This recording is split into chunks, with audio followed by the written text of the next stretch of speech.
Dito isso, então, eu passo agora a minha querida colega, companheira, amiga, Lívia Fialho, não sem antes uma pequena observação, que é a seguinte: Zé, talvez seja melhor, então, deixar para, depois da exposição de Lívia, que você, né, dê o seu retorno a elas por atacado, tá certo? Beleza. Bem, então, para quem não conhece, eu conheço, mas enfim, Lívia Alessandra, ela é doutora em Antropologia Social e Etnia pela École des Hautes Études en Sciences Sociales, né? E com pós-doutorado na Université Paris 13. Atualmente é professora titular do Departamento de Educação e do Programa de Pós-Graduação em Educação e Contemporaneidade da UNEB, o nosso programa. Lívia, ela é docente e pesquisadora no Programa de Pós-Graduação em Família na Sociedade Contemporânea da UCSAL também. Ela tem experiência na área de Ciências Sociais, em Antropologia, atuando principalmente com educação, escola, família, religião, protestantismo e conversão. Está mais do que justificada a presença dela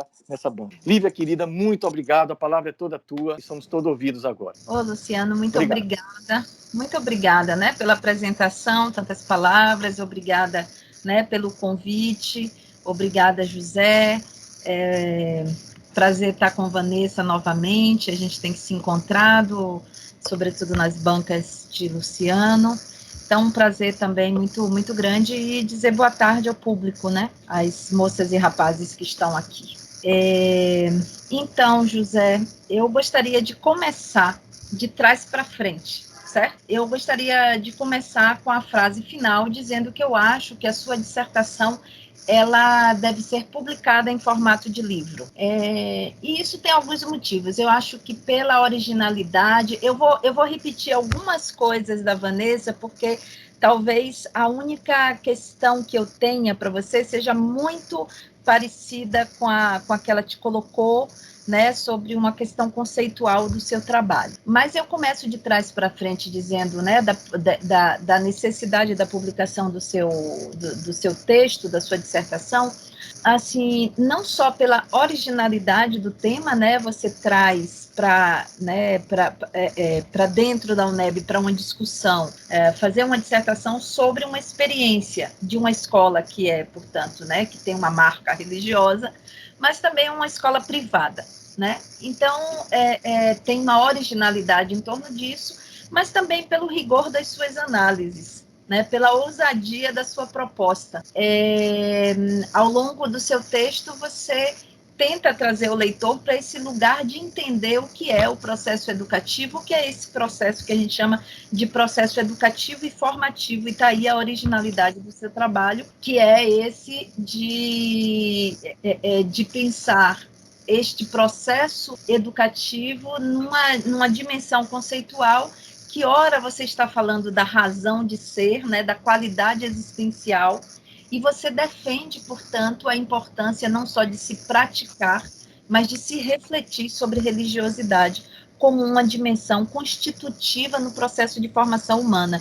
Então, esse é um tema muito atual, ele é muito paradoxal também, ele nos convoca a vários lugares, nós que vivemos uma experiência neste momento, que é muito de questionar qual é o lugar da religião num país com tantas desigualdades e com tantos desafios, e que tem muitos nomes, né, para tudo isso, né, nomes que nos colocam diante, sabe, do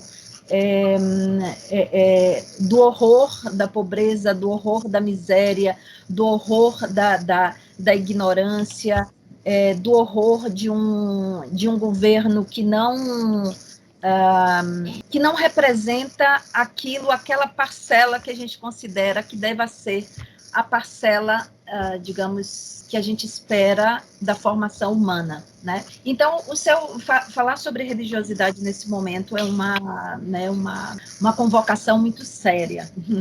Então, sua dissertação, para mim, ela tem um nível descritivo de uma tese. Quando eu recebi, aliás, você teve a gentileza de entregar o seu trabalho com mais de 30 dias de antecedência. Eu quase caí dura quando eu vi 313 páginas, porque eu demorei um pouco para abrir o anexo, mas 313 páginas foi bastante. Mas à medida que eu fui lendo, eu li o seu trabalho em muitos dias, em muitos capítulos, em muitas horas diferentes. E então pude ler com calma essas 313 páginas E à medida que eu fui lendo, eu fui entendendo não só por que você escreveu 313 páginas, né? Eu fui entendendo por que esse tema é um tema caro para José, que eu já tinha entendido desde quando você foi selecionado no programa de pós-graduação. Você nunca escondeu qual é o seu lugar, de onde você estava falando e o que você queria. Então, isso é muito... para falar como meus filhos, isso é muito demais. Você se assumir como pesquisador, se assumir como professor, se assumir como alguém que tem uma missão dentro dessa, como é que a gente diz? Bom, enfim, dentro dessa trajetória educativa dentro da Escola Maristas, né? Então, à medida que eu fui lendo o seu trabalho, eu fui entendendo que a complexidade da sua escrita, uma escrita profunda, uma escrita muito explicada. Então, ela merecia, assim, 313 páginas, 320 páginas. E as explicações que você, né, foi construindo ao longo dessas muitas páginas era justamente para falar do que é esse processo tão complexo que você chama, né, de religiosidade, e que, no fundo, às vezes se confunde com espiritualidade, mas você está o tempo todo dizendo para a gente que não é a mesma coisa. Fé, crença, espiritualidade, religião não tem nada a ver, quer dizer, não tem a ver, mas tem com o que você quer trabalhar no foco do teu trabalho, né? Embora pareça que, às vezes, você está querendo, digamos assim, escapar desse problema, né, dizendo, eu estou falando de religiosidade, não estou falando de fé. Termina que tem um momento que tudo isso está muito vinculado, e daqui a pouco a questão que eu vou te colocar, que foi muito no sentido do que Vanessa também comentou do seu trabalho. Então, pensar, né, como falar de espiritualidade, uma espiritualidade que envolve uma formação conduzida por professores, e como que isso pode gerar vínculos entre o professor, entre o educando e o mundo para o qual a gente diz que a gente prepara nossos estudantes, né? Somos todos professores, e seja de ensino médio, ou seja, claro que na universidade é um tanto quanto diferente, mas, de certa forma, nós estamos lidando ali com mundos e lidando, obviamente, com vínculos, né? Não rola aprendizagem se não tiver nem vínculo, nem empatia, né? E, em todo caso, eu não acredito numa educação que não seja empática, que não instigue o outro, né? Não diga para o outro qual é o compromisso dele, ou que não faça ele dialogar comigo, discordando de mim, né? Então, eu acho que essa é uma dissertação que conversa muito com você, e gostei de ver lá nas aulas de método, né, que tem sempre essa invocação da antropologia de que as pessoas têm que falar dos seus lugares e elas precisam se revelar como autores. E você se revelou bem bonito, dizendo da sua adesão a essa missão como educador, né, com um compromisso de fazer emergir justamente nos jovens esse nexo que é entre responsabilidade e confiança. Então, você disse isso para todo mundo em várias linhas do seu trabalho. E aí eu acho interessante que você quis ler, no fundo, nas práticas dos outros professores, como é que isso tudo se revelava a partir das práticas e nas práticas educativas. Então, daí vem a segunda questão que eu vou te colocar só lá no final, que é assim, ao mesmo tempo que você está falando, anunciando um objeto, ao mesmo tempo você quer reconhecer, em alguma medida, também a força daquilo que está sendo e deve ser ensinado na escola onde você atua como educador e como chefe dessa missão, digamos assim, né, que é religiosa. Então, eu acho que a gente não vive isso sem contradições. Essa talvez tenha sido a parte que você quis colocar no rodapé da sua história com esse objeto, que foi isso de, no fundo, fazer uma avaliação de como esse trabalho tem sido realizado, qual entre aspas, a eficácia, a eficiência desse trabalho dentro de uma escola, né, que tem essas características. Então, de alguma forma, também você estava querendo olhar para aqueles achados, não apenas como pesquisador, mas como pessoa também que estava ali no esquema da formação, etc. Então, eu consegui também pescar tudo isso, né? Eu acho que também é importante, né, essa publicização dos resultados do seu trabalho, porque os achados, eles são, eu acho que de um enorme interesse para o campo da educação, né? Eu vi várias palavras que para mim são palavras-chave e que às vezes elas estão muito ausentes dos trabalhos. Vamos dizer assim, eu não vou achar agora uma palavra melhor, mas digamos que trabalhos que têm, digamos, bandeiras políticas muito mais encerradas, é difícil a gente falar ou é difícil a gente encontrar palavras como empatia, como ética, como autoridade, como vínculo, como vivência, como qualidade, como inspiração, como mediação de conflitos, como promoção de uma perspectiva da paz, etc., etc., como palavras que são eixos para um esquema educativo, né, para que o processo formativo aconteça. Então, eu acho que o seu trabalho, talvez pelo próprio perfil do autor, né, pelo seu perfil, coloca realmente, né, faz emergir uma série de categorias que eu não vejo muito comumente em outros trabalhos, e aí tem a ver com com esse seu perfil, vamos dizer assim, humanitarista e outra dimensão. Então, ao longo do texto, eu acho muito importante que você vai desenvolvendo perguntas simples. Isso é muito bom, porque não só direciona, como também torna o trabalho um trabalho real, no sentido de não ser uma pergunta inócua, não ser uma pergunta sem resposta, sabe? Você vai ali, como é que a religiosidade pode ser ensinada? Ela é de fato da ordem do ensino? Como a afetividade, a intelectualidade, a sexualidade, a racionalidade ou outras dimensões do humano, a religiosidade não se confunde com conhecimentos, competências ou habilidades. Se elas não podem ser, portanto, ensinadas, então quais os objetivos da escola ao abordar todas essas dimensões dentro do processo de formação dos alunos? Então, eu te digo que esta questão, para mim, é uma questão para os professores, para a coordenação de uma escola. Como é que a gente pode incluir nos nossos planos pedagógicos, não sei das quantas, político-pedagógicos, ensinar as dimensões do humano, a racionalidade, como é que isso é abordado e como é que isso pode ser de fato ensinado? Eu acho que você faz uma boa descrição do processo de organização dos seus dados, estou entrando já aqui nas questões metodológicas do seu trabalho, você faz uma boa descrição do processo, tanto de organização do grupo focal com os docentes, quanto, né, com os estudantes.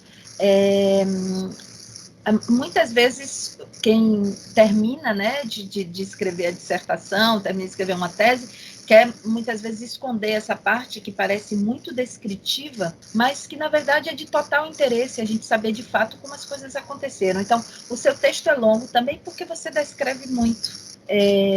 Para o que eu achei muito bom, né? Ter essa história contada de como se realizou o trabalho. Gosto de toda a divisão que você faz por blocos de assuntos, o que se entende por religião, por religiosidade, sobre educação e religiosidade.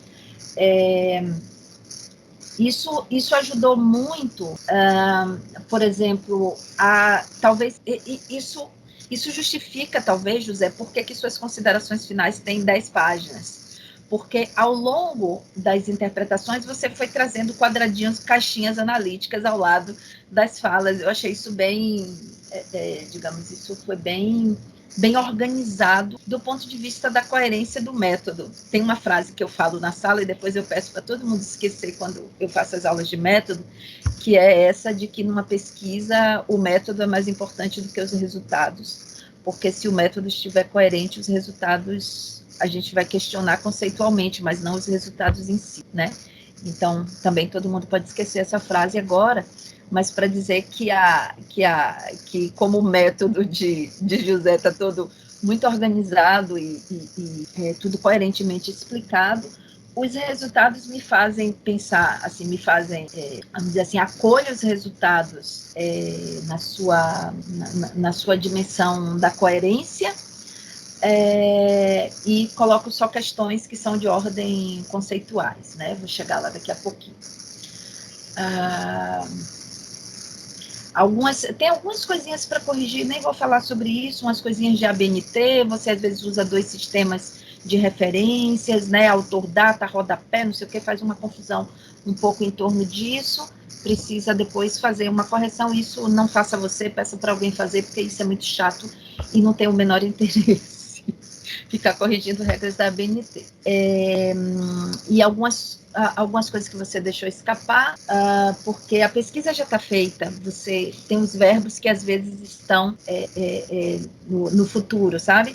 Esta pesquisa fará, realizará, será realizada, foi uma coisa ou outra que você deixou passar.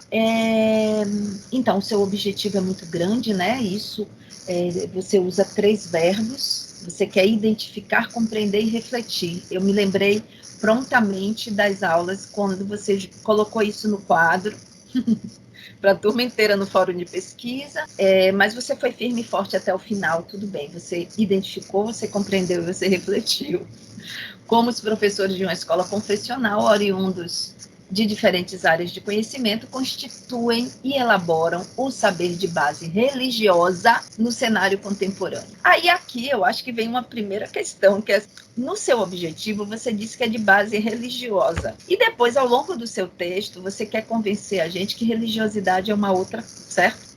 Ou que você não está falando de religião quando você pergunta sobre essa experiência de religiosidade, que eu concordo com Vanessa, eu acho que você está falando de outra palavra, você podia ter usado a palavra ética, valores, né? Mas eu acho que a sua viagem, a descoberta do que você queria discutir, né?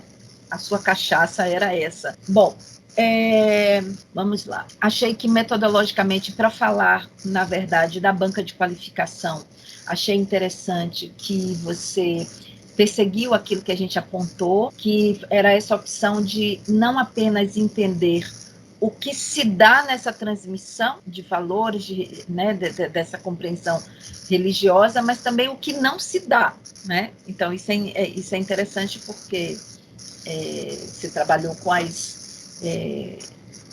esses opostos, que você chama de aspectos limitantes, né, em que a mediação da religiosidade se dá e tem impactos individuais e coletivos, você tenta decodificar e organizar as forças desdobradas dessa formação como um tipo de racionalidade sapiencial, você diz.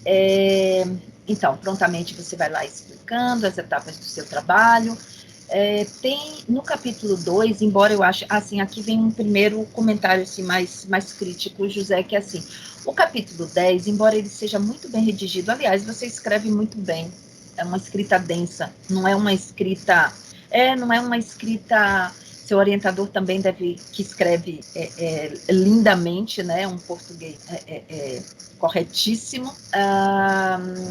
Essa escrita, ela é bem densa e não é uma escrita que é redundante, embora você trabalhe muito, muitas categorias e muitas palavras em torno delas.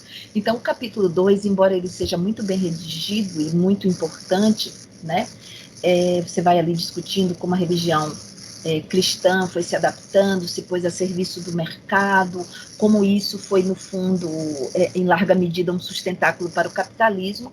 Eu fiquei com a impressão que esse capítulo é um capítulo à parte. Eu fiquei com vontade de te dizer para você publicar esse capítulo como um artigo. Aliás, tem um momento que você fala esta comunicação, você usa 2 ou 3 vezes, eu não sei se partes da sua dissertação você tinha feito em forma de comunicação para algum congresso, alguma coisa, mas de vez em quando essa palavrinha aparece lá. O presente capítulo é o mais importante desta comunicação, ou eu não sei também se você quis dizer comunicação de uma forma geral, né? Então, esse capítulo, ele me pareceu importante, deu bastante substância às suas ideias, mas ele me pareceu bem à parte. Tem uma passagem, eu anotei aqui, já não me lembro, eu fiz um parecer um pouquinho longo, tem uma parte que eu digo, depois dê uma olhada no tópico da página 82, quando você cita o teólogo Libânio, né, que ele fala de uma análise da religião, que não se fecha diante da cultura moderna e pós-moderna, mas também assume uma atitude agressiva contra ela. Aí, provavelmente, segundo Libânio, trata-se das expressões religiosas do fundamentalismo, do neoconservadorismo e do neopentecostalismo.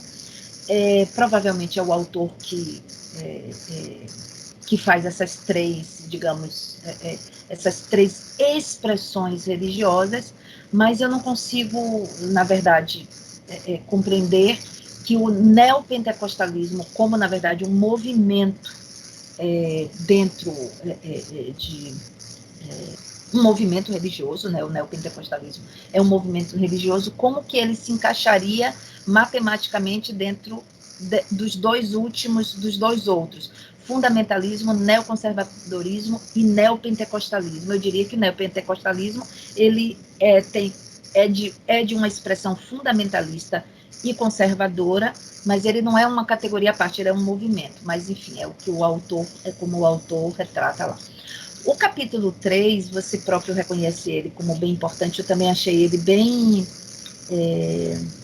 interessante, né? Aqui você vai lá desenhando isso que é o objeto da sua dissertação, a educação formal e a religiosidade, introduz a categoria formação, né?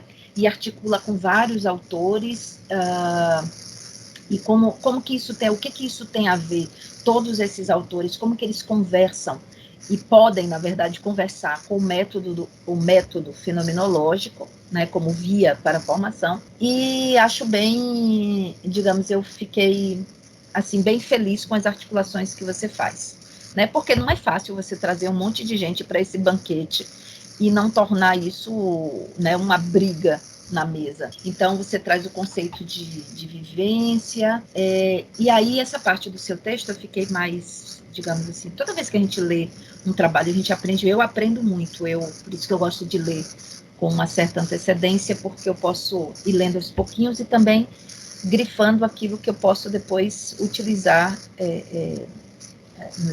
também na minha formação, né? Tudo isso aqui é muito formativo. Então, o seu texto, José, esse capítulo, ele conversou muito comigo quando você vem discutir essa ideia da vivência, né? A educação como um processo consciente.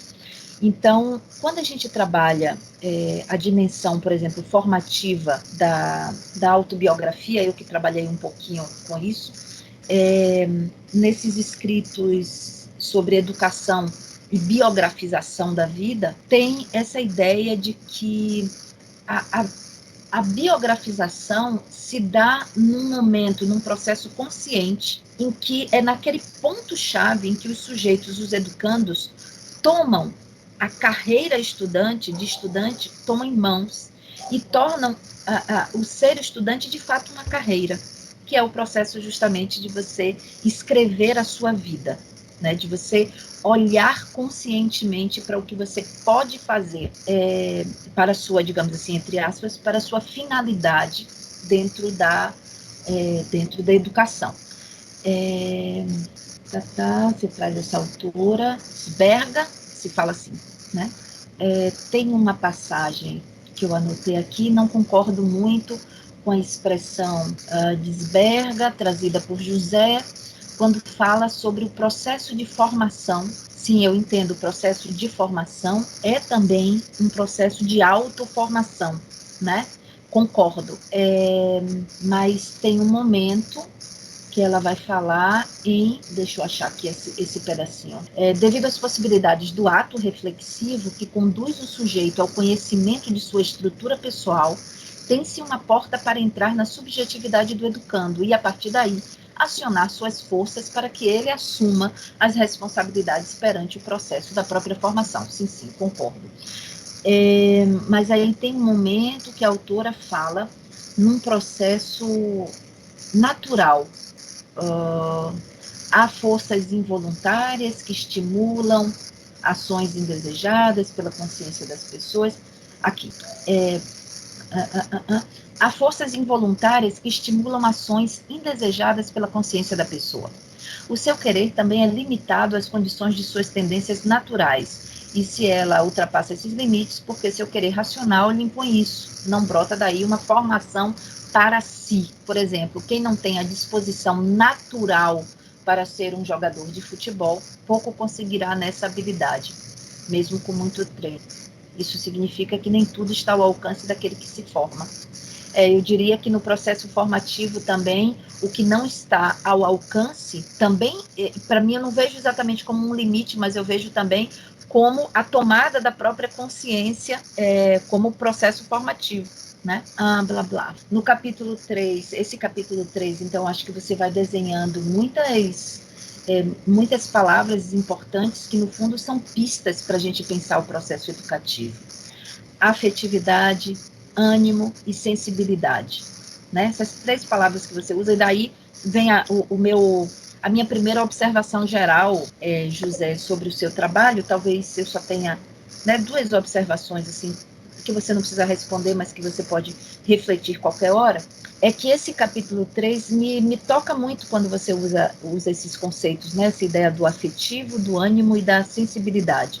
Eu acho que isso explica muita coisa, isso nos ajuda a interpretar muitas coisas, mas, no entanto, as respostas dos seus professores, eu tenho impressão, eu leio nas entrelinhas que as respostas dos professores, elas vão muito mais no sentido dessas 3 categorias do que necessariamente no conceito de religiosidade, né? E também no caso dos alunos, né? Quando você pergunta lá, como você nota a religiosidade acontecer nas práticas educativas dos seus professores do colégio? E aí a gente vai lá e veja que os seus alunos queridos, eles muito, né, contentes também com o professor que eles têm, eles repetem a palavra religiosidade, mas eu tenho a impressão que eles repetem automaticamente, eles dizem, eu noto, professor, que a religiosidade nas práticas educativas do colégio se dão a partir da didática das aulas, nas atitudes. Aí o outro responde, a religiosidade a gente pode notar assim na atitude dos professores, nos grupos disponíveis como a pastoral. Todos respondem começando a narrativa com eu percebo a religiosidade assim, assim, assim, assado, né? Quando se fala do pós-morte, nananã. Então, veja que eu tenho a impressão que eles estão falando sobre outra coisa. Para mim, eles estão falando sobre experiências de sensibilidade, de afetividade, de acolhimento, de amor, né? Palavras também extremamente mágicas, nas orações, na didática. Então, enfim, fazer pensar, né, José, ainda em torno dessas... Deixa eu passar aqui várias coisas, que eu já vou descendo. Tenho... Isso aqui você vai comentar. Acho que os autores são muito bem amarrados. O capítulo 5, a religiosidade nas práticas educativas e seus impactos nos discentes, realmente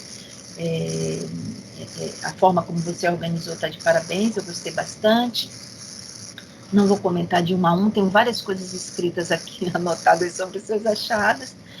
Então, você começa as suas considerações finais falando que você sabe que não é comum no percurso de um trabalho acadêmico o objeto de estudo do pesquisador neófito que ele se apresente como algo ainda mais instigante ao fim do ciclo de investigação que ao início.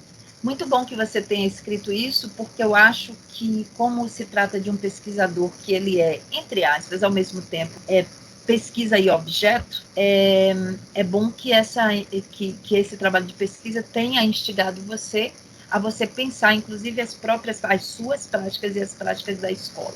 Gostei da longa descrição que você fez e das análises ao longo das narrativas. Pareceram mesmo para mim como grandes cenas descritas, assim, eu consegui escutar as pessoas falando. Isso tem muito a ver, né, com a sua performance de escrita.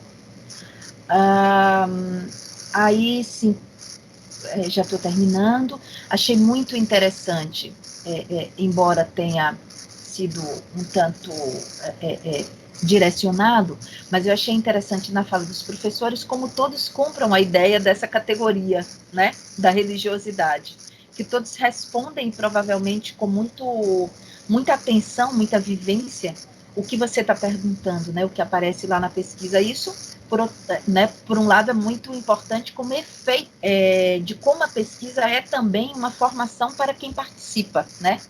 Aí a minha pergunta é assim, mas será que de fato os professores compraram essa ideia da religiosidade? Minha pergunta para José é que outras palavras deixaram de emergir porque a sua categoria para os professores foi a categoria religiosidade. Conversando, cheguei, sabe que eu falo alto. Aí ele chegou e chamou a esposa. Tá vendo aqui que eu disse? O professor fala alto mesmo, fica uma vergonha. Escutando que eu falo, professor, isso é coisa de professor. Ela nem Tem um áudio ligado, gente. Tem um áudio ligado.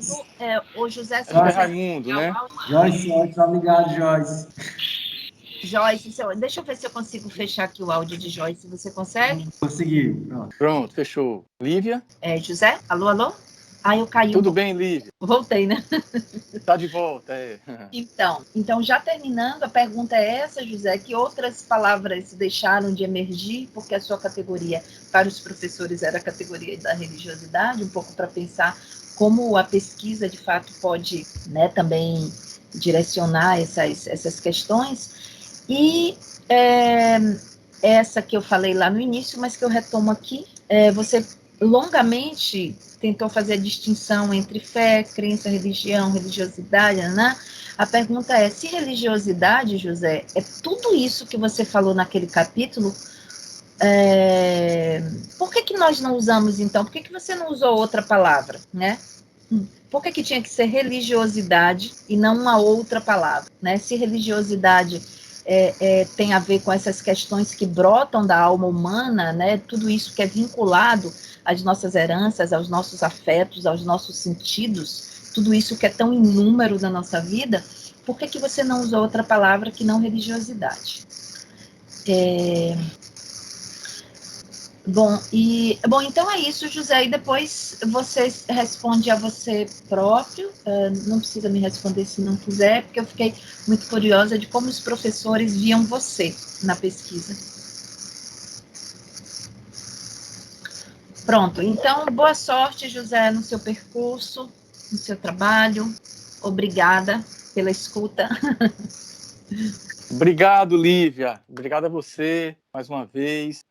Então, Zé, eu vou te passar a palavra, mas antes, deixa eu só marcar uma coisa que eu acho importante. É sempre uma segurança muito grande, né, ter Lívia nas bancas. Eu sempre digo assim que ele está balançando a cabecinha aqui, pois ela dá... É a coisa da ética do pesquisar. A gente fala da ética da pesquisa, que é todas as responsabilidades envolvidas, né, com quem nós vamos pesquisar, mas há uma ética intrínseca ao ato de pesquisar, ao ato de pensar, sabe? Ao ato de pautar a construção do conhecimento. Eu acho que Lívia é uma figura que encarna muito isso, transpira isso, né? Então, é muito seguro para nós, Lívia, ter essa tua contribuição. Também por causa disso, claro, além das contribuições outras, né?